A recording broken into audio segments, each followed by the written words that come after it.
Hello students, I am Manish Gupta from Shivjyoti Educational Group. Chapter number 5, Political Science, Legislature. तो legislature, what do you mean by legislature? Legislature बेटा क्या है? Is the body which is elected by the people and works on the behalf of the people. किसके behalf के ऊपर ये work करती है? ये किसके behalf पे वर्क करती है? पब्लिक के behalf के ऊपर रह करके वर्क करती है. तो आखिर में इसके स्टडी हम क्यों करें, इस चैप्टर में क्या क्या चीज आएगी, तो उसके बारे में आफ्टर रीडिंग दिस चैप्टर, जब हम इस चैप्टर को पढ़ लेंगे, कंप्लीट कर लेंगे, तो हमें क्या क्या पता चलेगा कि आखिर में लेजिस्लेचर की इंपॉर्टेंस क्या है, उसकी पावर्स क्या है, उसकी फंक्शंस क्या है.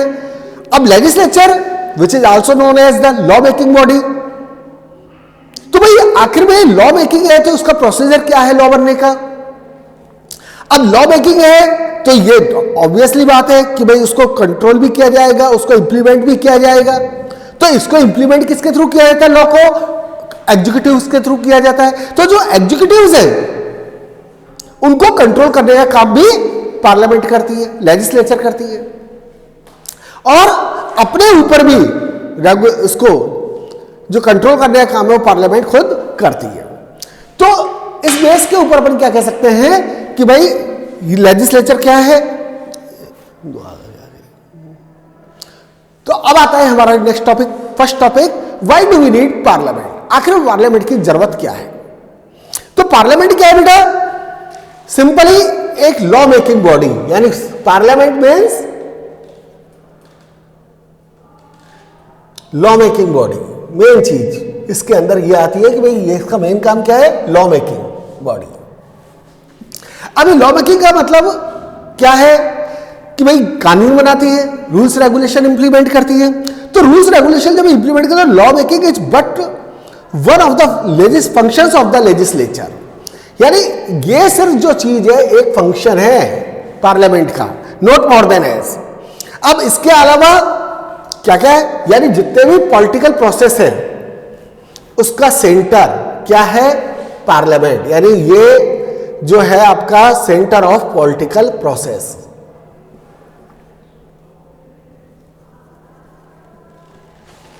सेंटर ऑफ पॉलिटिकल प्रोसेस का इसको सेंटर माना गया है पार्लियामेंट को.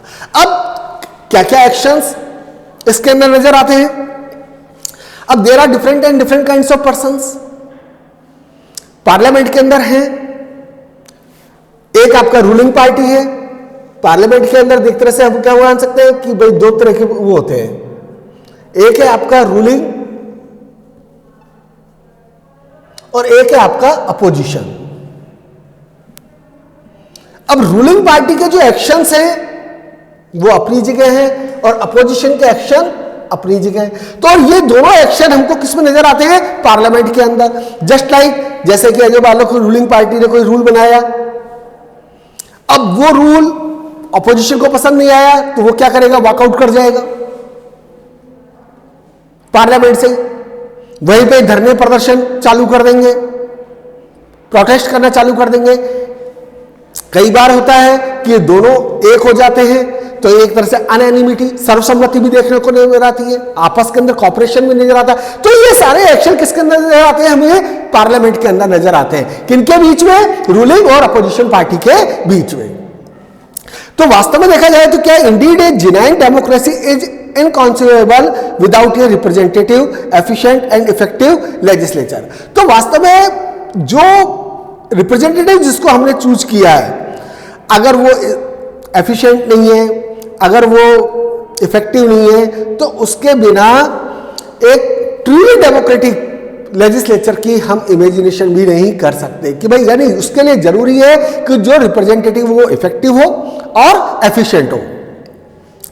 तो यहां पे कह रहा है कि ये the legislature also helps people in holding the representative accountable. यानी इसका मेन क्या है, कंट्रोल ऑन रिप्रेजेंटेटिव. यानी इसके ऊपर क्या कर रहा है, ये रिप्रेजेंटेटिव के ऊपर कंट्रोल करने का काम भी इसका होता है.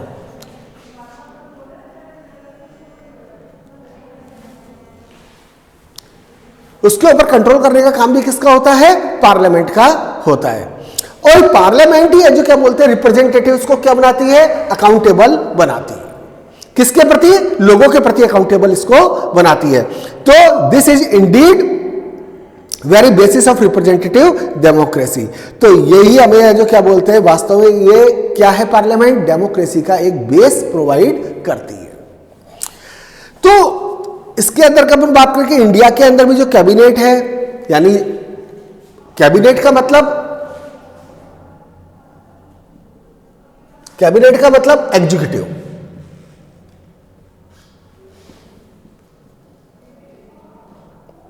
यानी मिनिस्टर्स। कैबिनेट का मतलब यहां पर मिनिस्टर्स। अब मिनिस्टर क्या करते हैं, जो रूल्स हैं उनको एग्जीक्यूट करने का काम।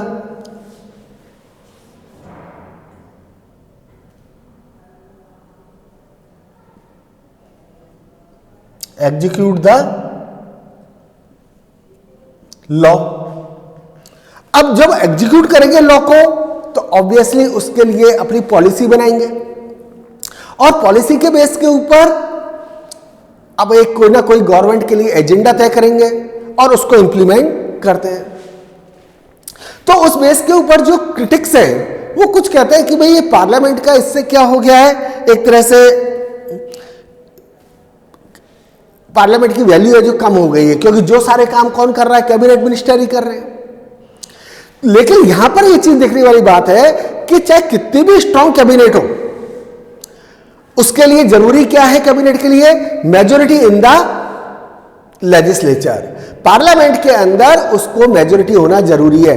If the cabinet minister loses it's confidence in the parliament, तो इट मीन्स उसको पार्लियामेंट में अपने पद पर रहने का कोई अधिकार नहीं है। तो वहां पर ये कह रहा है कि जो स्ट्रांग लीडर है, चाहे कितने भी स्ट्रांग लीडर हो, उनको सबसे पहले किसको फेस करना पड़ता है, पार्लियामेंट को फेस करना पड़ता है। जो उसके काम है, जो उसने करे हैं, उससे पार्लियामेंट के जो मेंबर्स हैं उनको आंसरेबल है, वो उनके लिए, उनको उसको सेटिस्फाई करने के लिए आंसर देना पड़ता है। तो यहां पर हम कहते हैं कि here lies the democratic potential of the parliament. यानी यहां पर हमें पता चलता है कि इससे कि ये जो पार्लियामेंट है, वो जो डेमोक्रेटिक पार्टिसिपेशन है, तो उसकी पोटेंशियल क्या है उसका पता चलता है। अब जस्ट लाइक मैं इसको आपको एक छोटा सा एग्जांपल देके बता देता हूं, आपकी बुक के अंदर जो दे रखे हैं, कि इसका मतलब ये नहीं कि अपन जो चाहे पार्लियामेंट मिनिस्टर जो चाहे वो कर सकते हैं। उनको है जो क्या बोलते हैं, कई बार पार्लियामेंट के सामने अपनी बात को पुटअप करना पड़ता है, और जब पार्लियामेंट के सामने अपनी बात को पुटअप करेंगे तो ऑब्वियसली उसके अंदर पार्लियामेंट के मेंबर्स को सेटिस्फाई भी करना पड़ता है, यानी वो अपनी मनमानी नहीं कर सकते। जस्ट लाइक जैसे कि 28 फरवरी 2002 की बात कर रहे हैं अपन, 28 फरवरी 2002, यानी ये वो टाइम था जब है जो क्या बोलते हैं, Atal Bihari Vajpayee was the prime minister of the country, और at that time the Jaswant Singh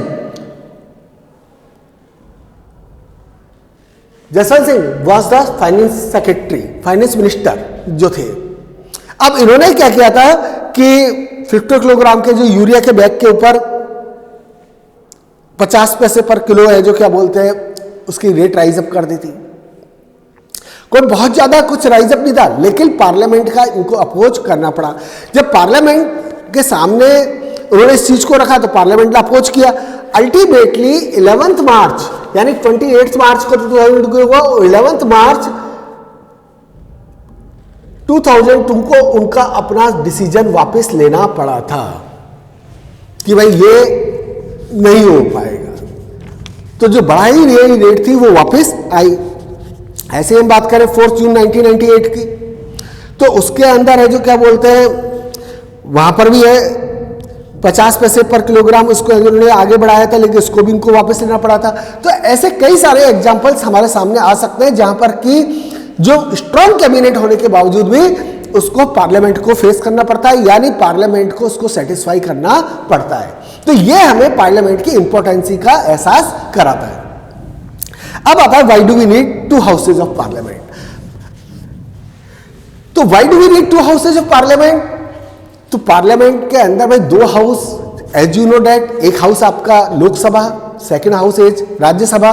तो जो लोकसभा है which is known as the क्या माना जाता है उसको?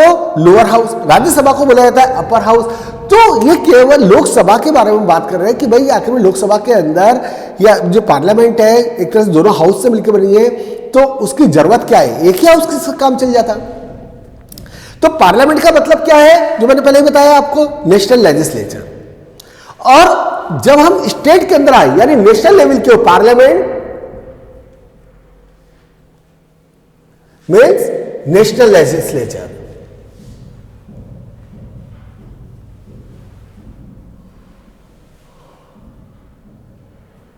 पार्लियामेंट क्या है? National legislature.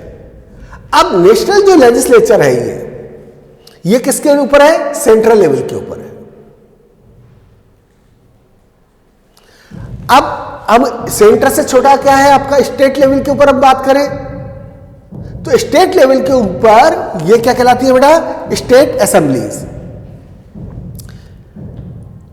उसको क्या बोल देते हैं अपन? State assembly. अब पार्लियामेंट, इसके अंदर भी दो हाउस हो सकते हैं, लेकिन इसके अंदर दो हाउस, पहले हम बात कर रहे हैं नेशनल लेजिस्लेचर की यानी पार्लियामेंट की बात कर रहे हैं सेंट्रल लेवल के ऊपर। इसमें दो हाउस है। तो जब पार्लियामेंट के अंदर दो हाउस होंगे तो उसको क्या कहा जाएगा? यानी टू हाउस। तो उसको क्या कहा जाता है? By cameral. क्या कहा जाता है उसको? By cameral. By cameral legislature. और अगर ये सिंगल हाउस है तो इसको कहा जाएगा यूनिकैमरल।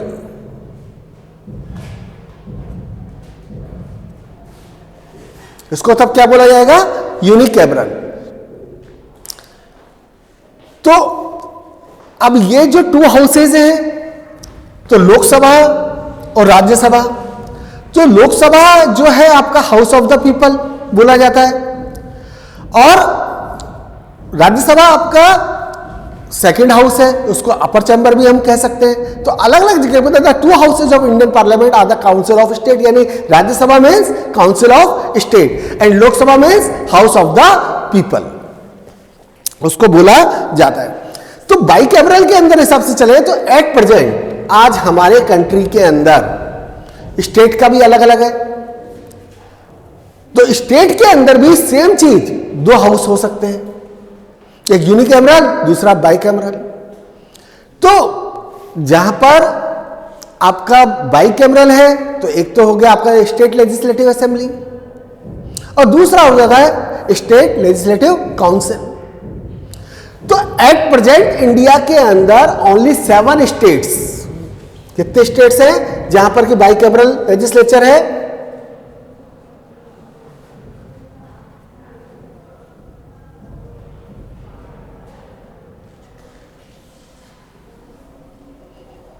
बाइकैमरल लेजिस्लेचर आपके यहां पर हम स्टेट की बात कर रहे हैं तो कितने स्टेट्स हैं? 7 स्टेट्स हैं जहां पर कि बाइकैमरल लेजिस्लेचर है। कौन कौन से हैं ये? आंध्र प्रदेश, बिहार, जम्मू कश्मीर, कर्नाटका, महाराष्ट्र, तेलंगाना एंड उत्तर प्रदेश। ये 7 स्टेट्स हैं जहां पर कि बाइकैमरल लेजिस्लेचर है। बाकी जितने भी स्टेट्स हैं वहां पर केवल एक सिंगल लेजिस्लेचर है। अब जम्मू एंड कश्मीर को हम बात कर रहे हैं तो जम्मू कश्मीर हमारी बुक पे दे रखा है, लेकिन प्रेजेंट टाइम के अंदर यहां पर कोई लेजिस्लेचर नहीं है, क्योंकि ये आपका आर्टिकल 370 को हटने के बाद में क्या हो गया? यूनियन टेरिटरी के अंदर भी डिक्लेयर है। सेम चीज आंध्र प्रदेश के अंदर भी इसके लिए अपनी बुक में नहीं दे रखा है, लेकिन नॉलेज के लिए बता रहा हूं कि 2015 के अंदर इसको एक अपील लगा दी थी जिसमें कि इसको बाइकैमरल स्टेटस को खत्म करने की डिमांड कर दी, लेकिन अभी तक ये खत्म नहीं हुआ है।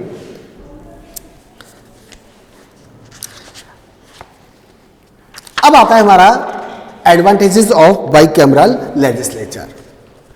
मैंने बुक के अंदर जो आपके टॉपिक्स हैं, रेगुलर टॉपिक है, इसको मैंने क्या कर दिया है, केवल अपने पॉइंट्स के अंदर इसको खत्म, मतलब है जो डिनोट कर दिया है। यानी जो आपके बुक के अंदर टोटली इसको रेगुलर बेसिस के ऊपर दिया है, हमने इसको पॉइंट्स के अंदर डिवाइड कर दिया है। तो सबसे पहला पॉइंट हम रखते हैं advantage of bicameral legislature.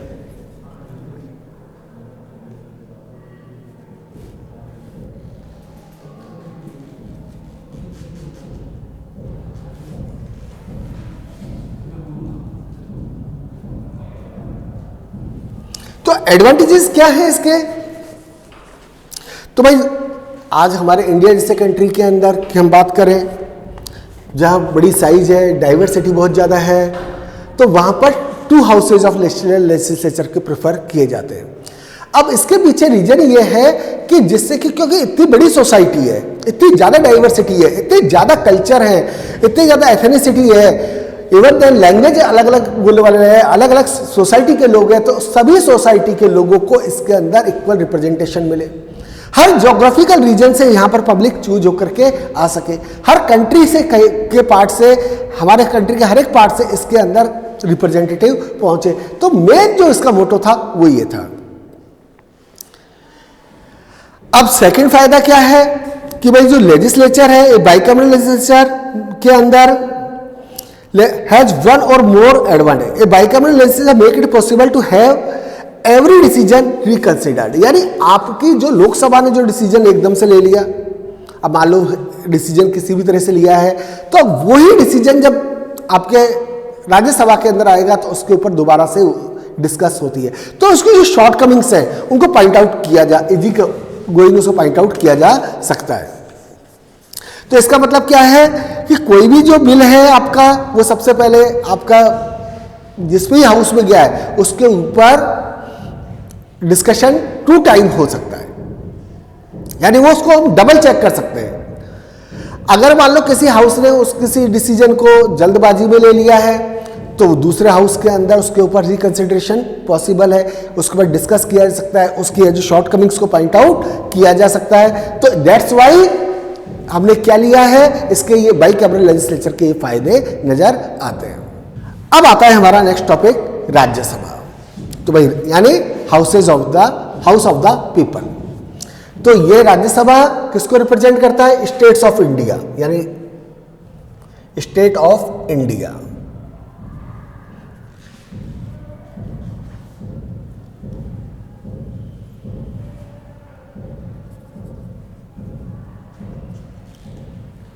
Rajya Sabha represent करेगा किसको? स्टेट ऑफ इंडिया को रिप्रेजेंट करेगा, and that is indirect elected body.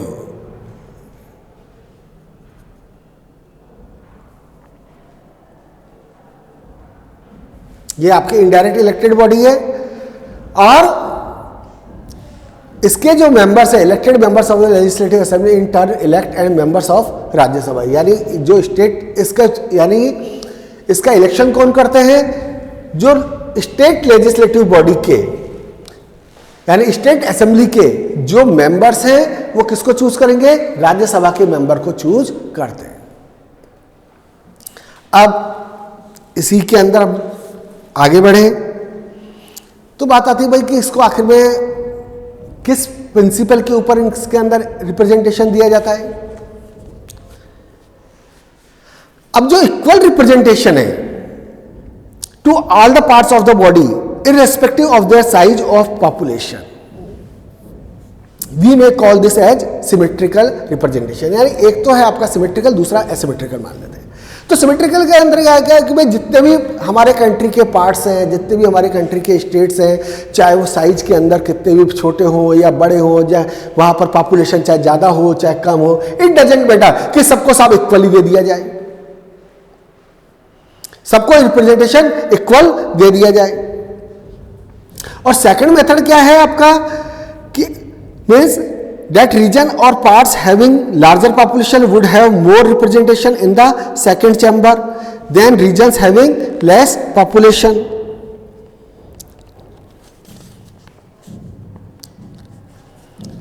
तो यहां पर जो सेकंड चैम्बर है उसके अंदर क्या बता रहा है, ये सेकंड चैम्बर के अंदर क्या बता रहा है कि भाई आपके अगर मान लो साइज बड़ी है,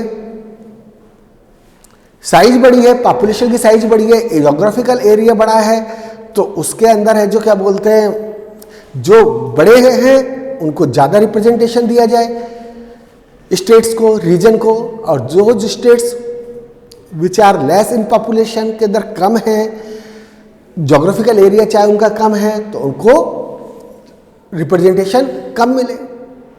तो दो चीजें हैं, यानी एक तो यानी जो ज्यादा है उसको ज्यादा मिले, जो कम है उसको कम मिले।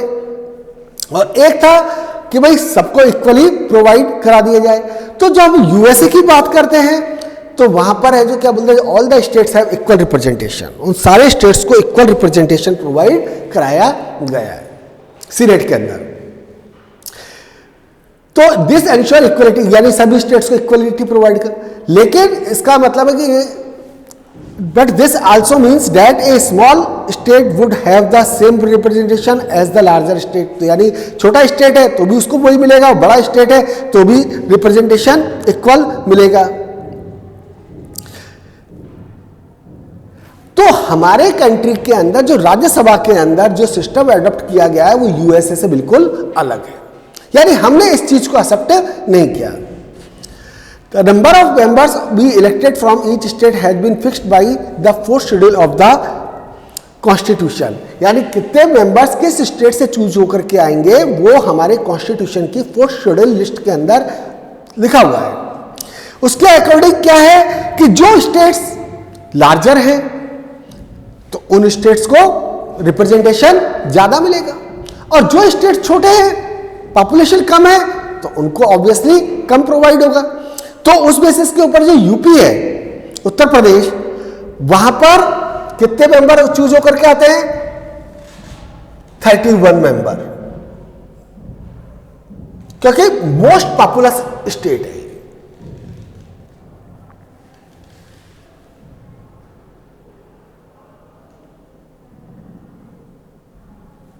मोस्ट पॉपुलस स्टेट है, तो वहां पर 31 मेंबर है। और सिक्किम की हम बात करें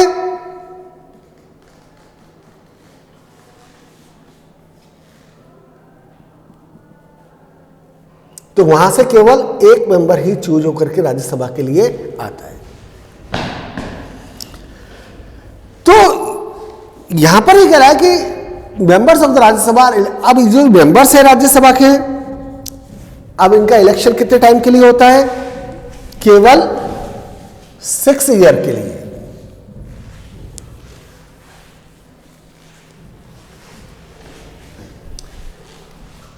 यानी इसके members elect only for 6 year के लिए इलेक्ट होकर के आते हैं। और every 2 years after 2 years 1/3 members इसके रिटायर्ड हो जाते हैं, और उनका फिर इलेक्शन दोबारा होता है। तो जो इलेक्शन होगा वो राज्यसभा के अंदर वो कितने टाइम के लिए होगा? कितने के लिए? केवल 1/3 सीट्स के लिए ही होता है। तो यानी 2/3 मेजोरिटी तो हमेशा वहां पर राज्यसभा में रहेगी। तो जब 2/3 मेंबर्स वहां पर प्रेजेंट रहेंगे तो इसका मतलब क्या है? राज्यसभा कभी भी डिसॉल्व नहीं होती। इसी बेसिस के ऊपर राज्यसभा को क्या बोला गया है? परमानेंट हाउस बोला गया है, क्योंकि 1/3 मेंबर तो हो सकता है रिलेक्ट हो जाए, लेकिन 2/3 मेंबर तो हमेशा वो प्रेजेंट रहेंगे। अब ये राज्यसभा के जो मेंबर्स हैं दोबारा से उनको रिलेक्ट भी किया जा सकता है, चूज होकर के दोबारा भी आ सकते हैं। अब इसके अंदर प्रेसिडेंट का भी रोल है। जो प्रेसिडेंट है वो 12 मेंबर्स को नॉमिनेट करता है। किसके लिए? राज्यसभा के लिए। अब ये 12 मेंबर्स जो हैं वो अपने स्किल पर्सन होते हैं अपने अपने फील्ड के अंदर, चाहे वो लिटरेचर से रिलेटेड हो, चाहे आर्ट्स से हैं, सोशल सर्विस से हैं, साइंस से हैं, गेम्स से हैं, किसी से भी रिलेटेड वो पर्सन हो सकते हैं। उन 12 मेंबर्स को प्रेसिडेंट क्या करता है? इलेक्ट करता है, नॉमिनेट करता है। अब ये जो नॉमिनेट करता है 12 मेंबर्स को,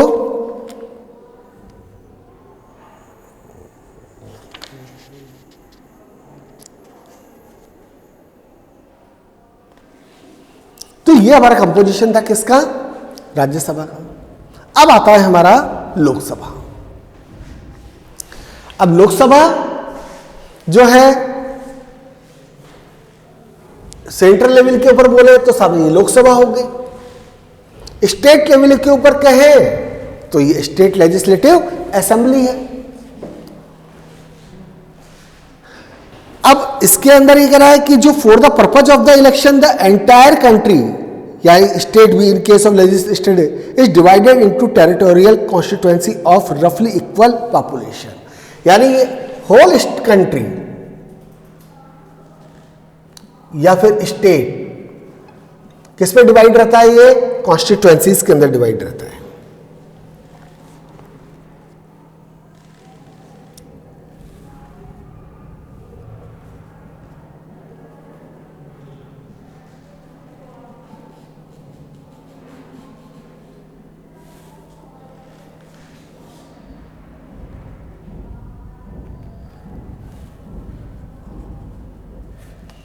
किसके अंदर, कॉन्स्टिट्यूएंसीज के अंदर डिवाइडेड रहते हैं।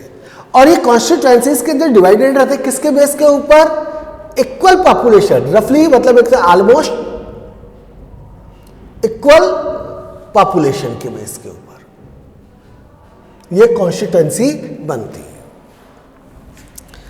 कि भाई तो one representative is elected from each constituency through universal adult suffrage where the value of vote of every individual would be equal to another। अब यानी इसका जो इलेक्शन करेगा कौन करेगा, इलेक्शन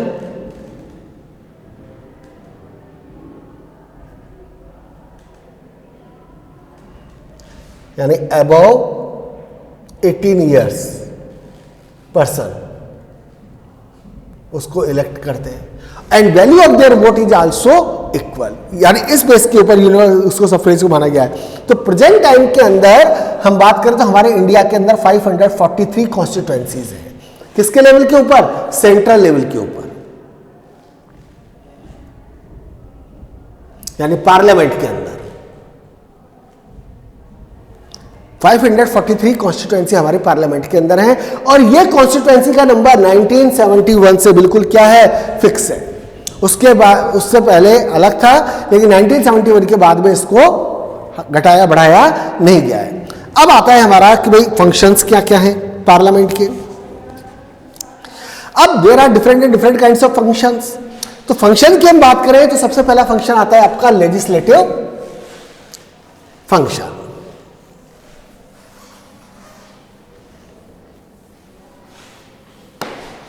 लेजिस्लेटिव फंक्शन, तो लेजिस्लेटिव फंक्शन जो है आपका वो क्या है बेटा, कि parliament enacts legislation for the country, यानी क्या कर रही है, कानून बनाने का काम है। तो despite being the chief law making body the parliament often merely approves legislation. तो यानी मेन जो काम है इसका क्या है, लॉ मेकिंग।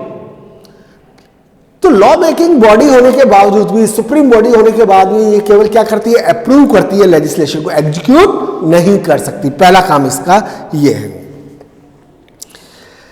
तो actual task of the drafting the bill is perform by the bureaucracy under the supervision of the minister concern. अब मेन काम जो है किसके थ्रू किया जाएगा, जो पार्लियामेंट के अंदर रिलेटेड मिनिस्टर है उसके अंडर में जो ब्यूरोक्रेसी है, आईएएस ऑफिसर्स जो बैठे रहते हैं, वो उस बिल का एक तरह से ड्राफ्ट तैयार करते हैं। किसके डायरेक्शन के अंदर, मिनिस्टर के डायरेक्शन में। तो the substance and the even timing of the bill are decided by the cabinet. अब उस बिल को सब कब तो पार्लियामेंट के अंदर इंट्रोड्यूस किया जाएगा, ये सारी चीजें डिसाइड किसके थ्रू की जाती है, एग्जीक्यूटिव के थ्रू किया जाता है, कैबिनेट मिनिस्टर्स के थ्रू इसको डिसाइड किया जाता है। तो no major bill is introduced in the parliament without the approve of the cabinet, यानी बिना कैबिनेट की परमिशन के किसी भी बिल को पार्लियामेंट के अंदर इंट्रोड्यूस नहीं किया जा सकता। जो मेंबर्स हैं other than ministers can also introduce the bill, but these have no chance of being passed without the support of the government. अब मिनिस्टर्स तो आपके कभी है, अब देर आर कुछ भी जो है आपके बिल ऐसे भी हो सकते हैं जो कि जो कैबिनेट के मेंबर नहीं है उनके थ्रू भी उसको क्या किया जा सकता है, इंट्रोड्यूस किया जा सकता है। लेकिन ये बिल जो इंट्रोड्यूस किए जा सकते हैं वो बिना गवर्नमेंट के सपोर्ट के उसको पास नहीं किया जा सकता।